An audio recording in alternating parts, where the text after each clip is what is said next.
The Galactic Council chamber buzzed with alien voices as Ambassador Tom Riley stood before the massive assembly. Representatives from dozens of star systems filled the towering seats, their various forms creating a rainbow of colors and shapes across the vast hall. "So this is the human delegate," sneered General Vex of the Caltron Empire, his four arms crossed in obvious disdain, "from the tiny blue planet that thinks it belongs among the stars." Tom kept his face calm, though his jaw tightened. Earth had waited 50 years for this moment, their first invitation to address the Council.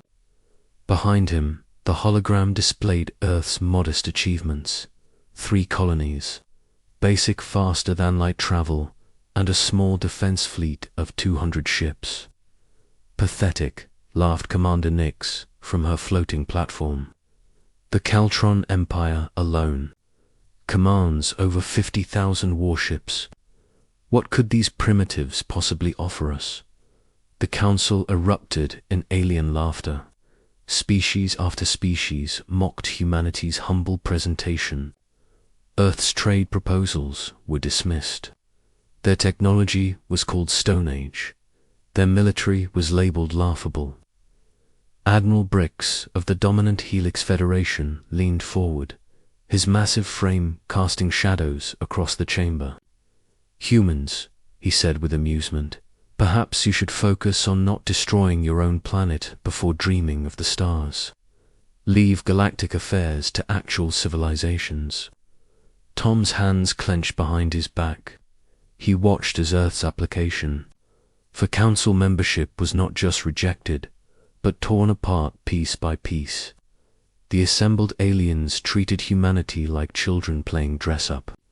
"Your ships look like metal boxes with engines," mocked General Vex. "Do you even have shields? Weapons beyond chemical rockets?" The insults continued for hours. Earth's history of warfare was called barbaric. Their diverse cultures were labeled chaotic and unorganized. Even their appearance drew mockery pink. Hairless apes became the favored term. As the session ended, Tom gathered his materials with steady hands. The other ambassadors filed out, still chuckling among themselves. Several made jokes about sending Earth some real ships as charity gifts. "Don't feel too bad, human," said Ambassador Kree of the Nexus Coalition, patting Tom's shoulder with a tentacled appendage. "Perhaps in a few thousand years, your species will develop enough to sweep our floors." Tom Riley walked out of the council chamber in silence. Behind him, the great powers of the galaxy continued their laughter, already forgetting about the small, insignificant planet called Earth. What none of them noticed was the small recording device hidden in Tom's jacket, broadcasting everything back to Earth. And what none of them knew was that humanity had been preparing for exactly this kind of reception for decades.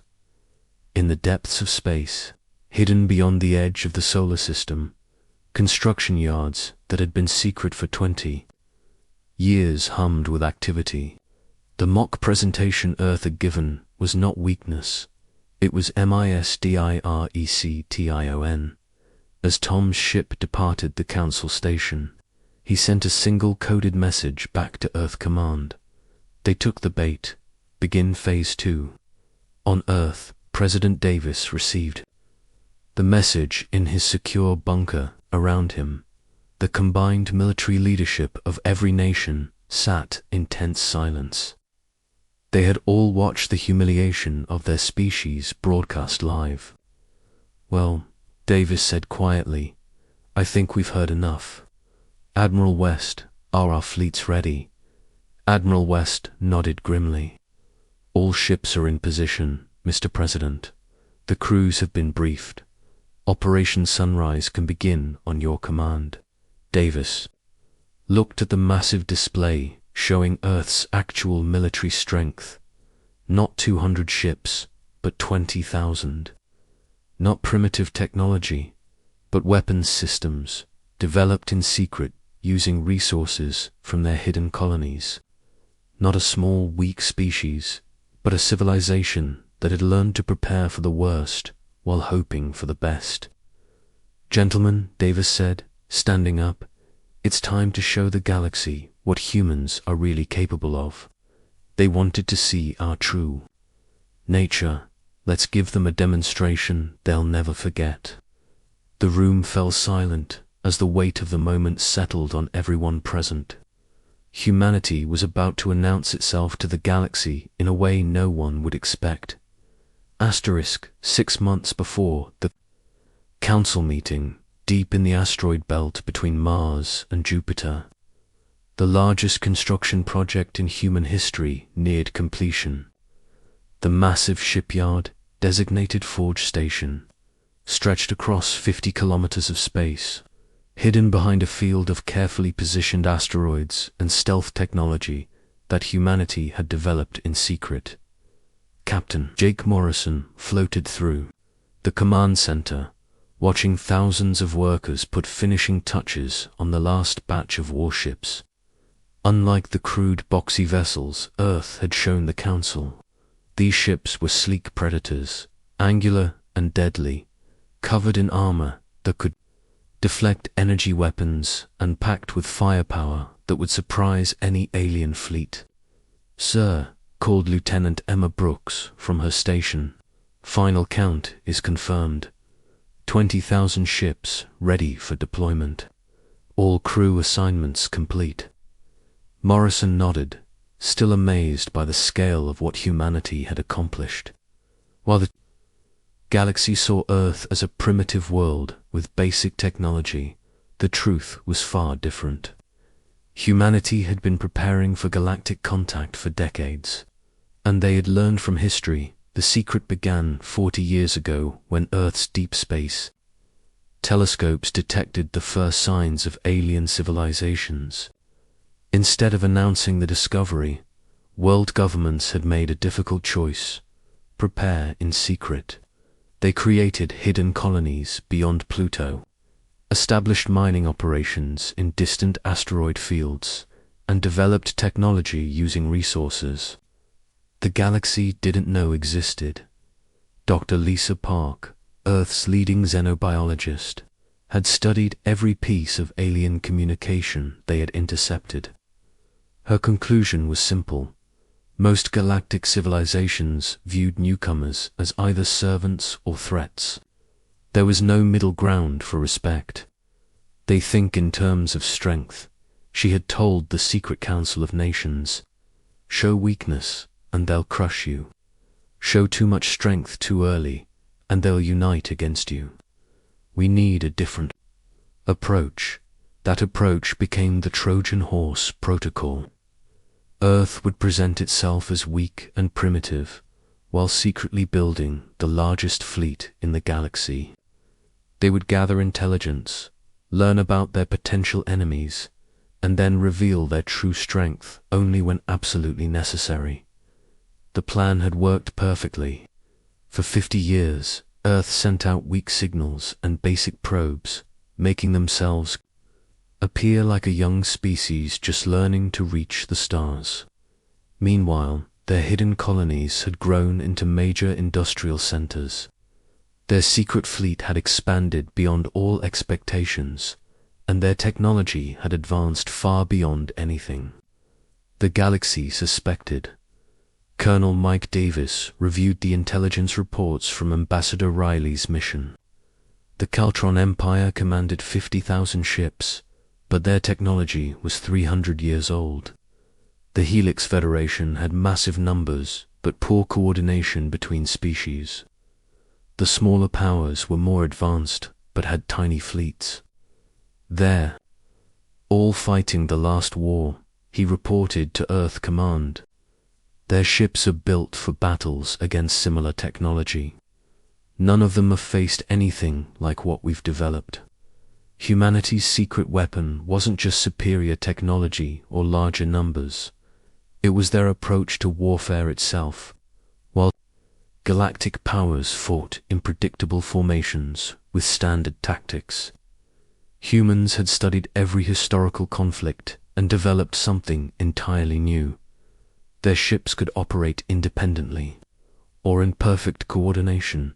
Their weapons could adapt to different types of shields and armor. Their tactics combined the best elements of every military tradition on Earth, refined through centuries of conflict and updated with advanced technology. But the most important advantage was psychological. The galaxy saw humans as weak, primitive, and harmless. That assumption would be their downfall. As Morrison watched the final preparations, he remembered the words of Sun Tzu: "All warfare is based on deception. When able to fight, we must seem unable. When using our forces, we must seem inactive." The galaxy had fallen for humanity's greatest deception. Now it was time to reveal the truth. His communication device buzzed with an incoming message from Earth. "Operation Sunrise is approved. All fleets report to staging areas. Prepare for simultaneous strikes against all major powers." Morrison smiled grimly. The galaxy had mocked Earth for being small and weak. They were about to learn just how wrong they had been. The Caltron Empire's monitoring station at the edge of their territory detected the first anomaly at 0347 Standard Galactic Time. Sensor operator Kix stared at his display in confusion as thousands of contacts suddenly appeared on his screens, emerging from what had appeared to be empty space. "Sir," he called to Station Commander Vex, "I'm reading massive fleet movements near the Sol system. Multiple signatures. Thousands of them." Commander Vex laughed, not bothering to look up from his reports. "Impossible. The humans have maybe 200 primitive ships. Check your equipment." But across the galaxy, similar reports were flooding in from every major power. The Helix Federation's deep space monitors registered enormous fleets moving at incredible speeds. The Nexus Coalition's border patrols detected organized formations that shouldn't exist. Smaller powers found their space lanes suddenly filled with unknown vessels at the Galactic Council station. Admiral Brix was enjoying his morning meal when his aide rushed into his quarters with a datapad. The Admiral's 4 eyes widened as he read the reports streaming in from across known space. "This must be an error," he said, his voice uncertain for the first time in decades. "Run full diagnostics on all sensor networks." The diagnostics came back clean. The readings were accurate. Somehow, overnight, the human fleet had grown from 200 ships to over 20,000, and they were moving with purpose toward every major system in the galaxy on Earth. Admiral West stood in the command center that had been built deep beneath the Pacific Ocean. The massive chamber housed the most advanced coordination system ever created, capable of managing fleet operations across dozens of star systems simultaneously. "All task forces report ready," announced Captain Torres from the communications station. "Fleet Alpha is approaching Caltron space. Fleet Beta has reached Helix perimeter. Fleet Gamma is in position near Nexus borders." Admiral West nodded, watching the strategic display that showed human forces surrounding every major power in the galaxy. Each task force contained between 2,000 and 3,000 ships, more than most civilizations had ever seen in one place. "Begin Phase 3, he ordered. "Open communication channels to all major powers simultaneously." Across the galaxy, the leaders of every significant civilization found themselves receiving the same message. The transmission came from Admiral West, sitting calmly in his command chair with the Earth flag behind him. "Leaders of the Galactic Council," West began, his voice steady and professional. "This is Admiral West of the Earth Defense Force. You recently had the opportunity to meet our ambassador and review our application for council membership. On every screen, West paused, allowing the alien leaders to absorb what they were seeing. Behind him, the display showed real-time positions of human fleets surrounding their territories. Your response was educational, West continued. You mocked our technology, insulted our culture, and dismissed our species as primitive and worthless. You suggested we focus on not destroying our own planet, rather than reaching for the stars. General Vex of the Caltron Empire was screaming at his subordinates to explain how humans had appeared in their space without warning. Admiral Brix was frantically trying to contact other Federation members to coordinate a response. Across the galaxy, panic was spreading through every government and military command. We took your advice to heart, West said with a slight smile. We focused on our planet. We unified our species. We prepared for exactly this situation. And now we're ready to demonstrate what humans are truly capable of. The transmission showed brief glimpses of human ships, sleek, deadly vessels that looked nothing like the crude boxes Earth had displayed at the Council. Their armor gleamed with advanced materials. Their weapons arrays were clearly visible, and obviously powerful. You called us barbaric because of our history of warfare, West continued. You're about to learn why that history makes us dangerous. Every conflict, every strategy, every hard lesson learned through centuries of combat has prepared us for this moment. On the bridge of his flagship, Captain Morrison watched as his task force took positions around the primary Caltron military base. His ships moved in perfect formation, demonstrating coordination and tactical skill that shouldn't have been possible for a primitive species. You assumed we were weak because we appeared small, West's message continued. You forgot that Earth is a world where the smallest creatures are often the most deadly. You forgot that humans are the species that climbed to the top of their food chain not through size or strength, but through intelligence and determination. The transmission ended with a simple statement that sent chills through every alien. Leader, you have 72 standard hours to reconsider Earth's application for Council membership. We'll be waiting for your response. As the screens went dark, the galaxy realized that everything they thought they knew about humanity had been wrong. The question now was whether they would admit their mistake or try to fight back against an enemy. They had completely underestimated the emergency session of the Galactic Council convened within 12 hours of Admiral West's transmission. The great chamber that had echoed with laughter during Earth's presentation now buzzed with tension and barely controlled panic.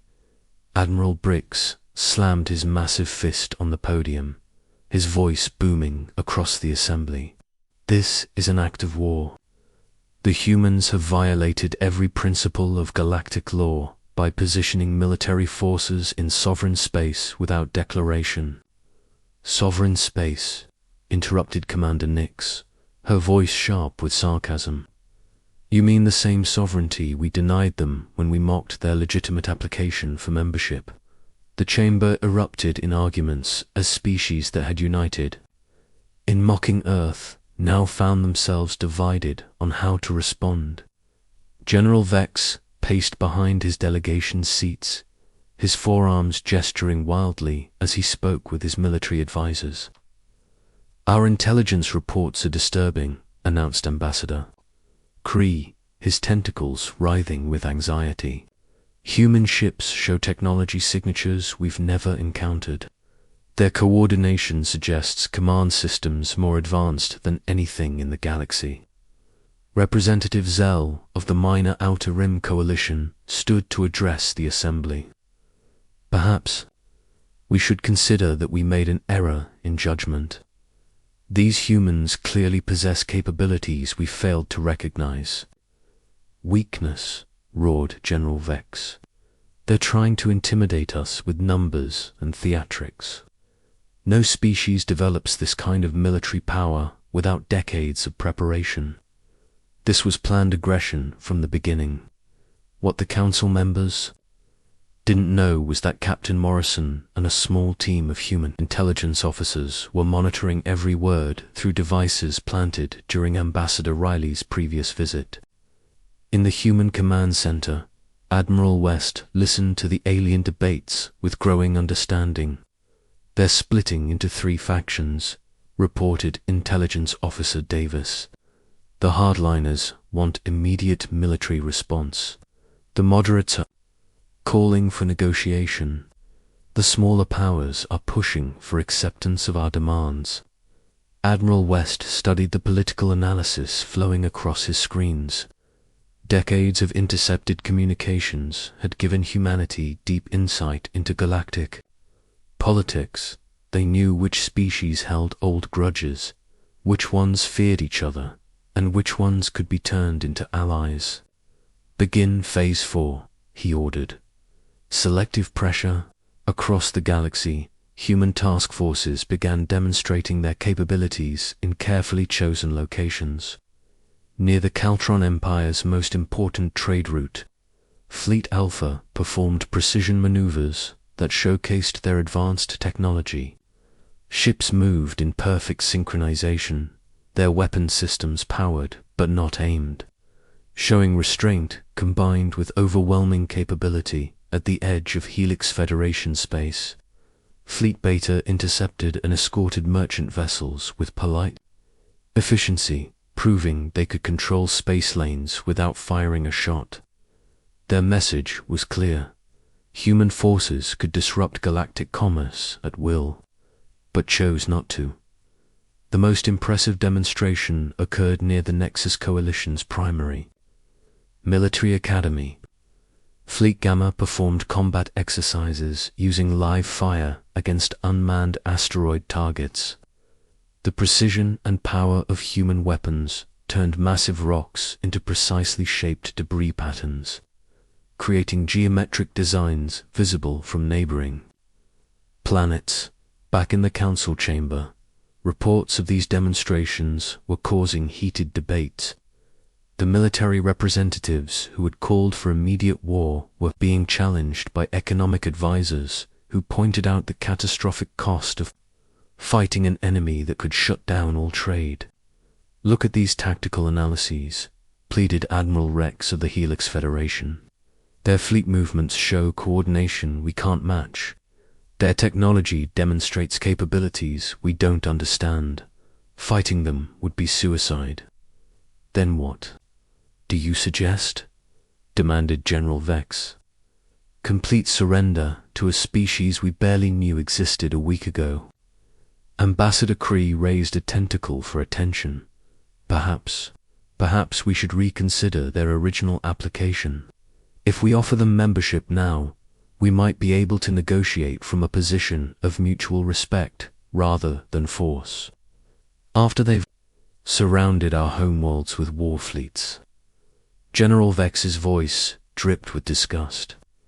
That's not negotiation, that's capitulation. The debate continued for hours, but the momentum was shifting. Reports kept arriving of human fleets demonstrating impossible capabilities. Their ships could apparently appear and disappear at will using stealth technology no one had suspected existed. Their weapons showed precision that suggested targeting systems beyond anything in galactic databases. Most disturbing of all were the intelligence reports about human psychology. Species after species was discovering that their assumptions about human nature had been completely wrong. These weren't primitive barbarians stumbling into space.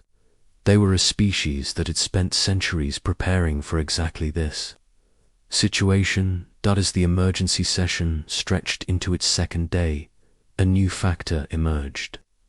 Smaller powers that had been ignored by the major empires began speaking up. The humans had sent them private communications offering trade partnerships and mutual defense agreements. "They're not trying to conquer us," reported Ambassador Tell of the Border Worlds Alliance.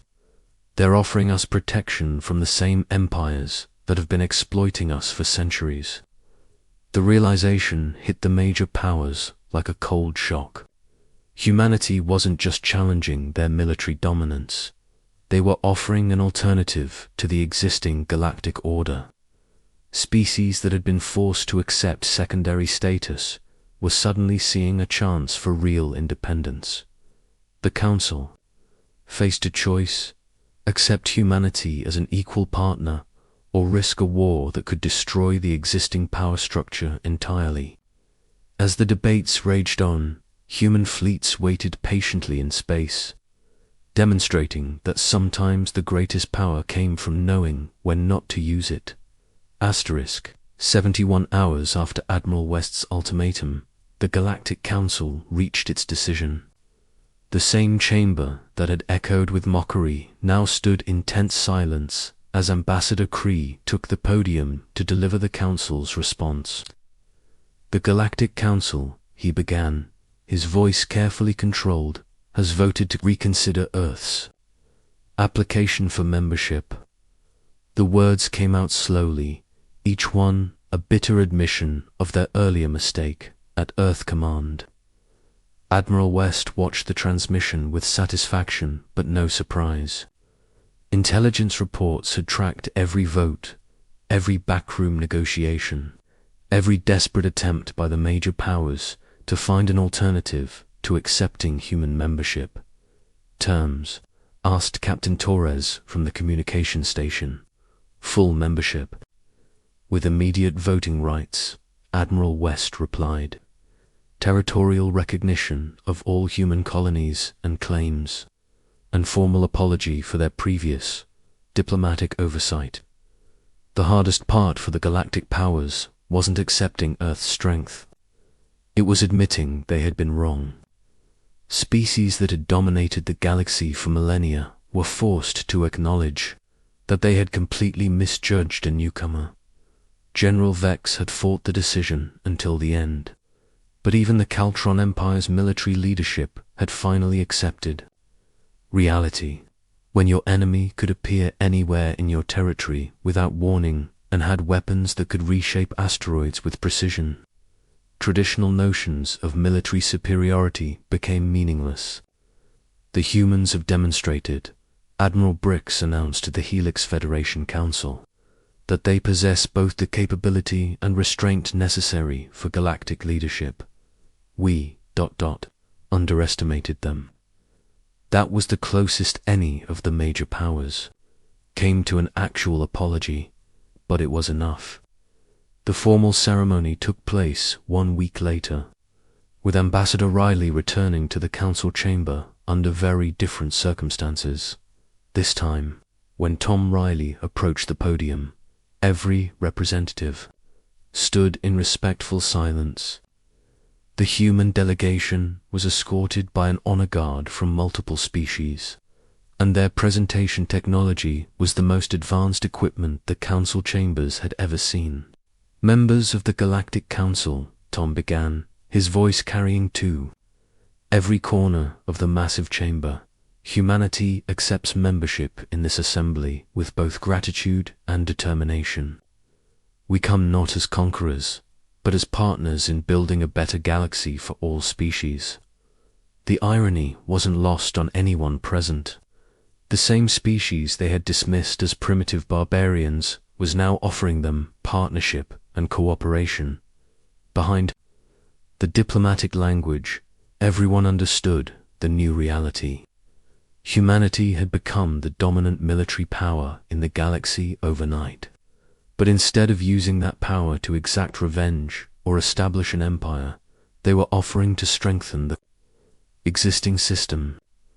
"Our fleets," Tom continued, "stand ready to defend any council member from external threats or internal conflicts. Our technology will be shared with species that demonstrate peaceful intentions. Our resources will support collective prosperity rather than individual dominance." It was a masterstroke of diplomacy. Instead of destroying the existing order, humanity was offering to become its protector and benefactor. Species that had mocked them now found themselves being offered better trade deals, advanced technology, and military protection. The smaller powers that had been ignored by the major empires were especially enthusiastic. The Border Worlds Alliance, the Outer Rim Coalition, and dozens of minor species suddenly found themselves with a powerful patron that treated them as equals rather than subjects. The galaxy changes today, announced President Davis in a broadcast. To Earth, not through conquest or domination, but through the simple demonstration that strength, combined with wisdom, creates opportunity for everyone. As the ceremony concluded and delegates began the process of restructuring Galactic government to accommodate humanity's new role, Admiral West stood in his command center watching the strategic displays. Human fleets were already beginning to redeploy from threatened positions to patrol routes, transitioning from instruments of intimidation to forces of protection. Captain Morrison, now promoted to Rear Admiral, approached with the final reports. All task forces have confirmed new missions: commerce, protection, border patrol, and humanitarian assistance. The galaxy's getting its first taste of human peacekeeping. West nodded, remembering the words of another great leader: speak softly and carry a big stick. Humanity had shown the galaxy their stick. Now it was time to demonstrate that their true strength lay not in their weapons, but in their wisdom. The Empire had mocked Earth, calling humans primitive and weak. They had learned, perhaps too late, that the most dangerous opponents were often those who appeared harmless until the moment they chose to reveal their true capabilities. The galaxy would never underestimate humanity again. In the years that followed, the period became known as the Great Awakening, the moment when the galaxy discovered that its newest members were actually its most advanced civilization, and that sometimes the species asking for acceptance already possessed the power to demand it.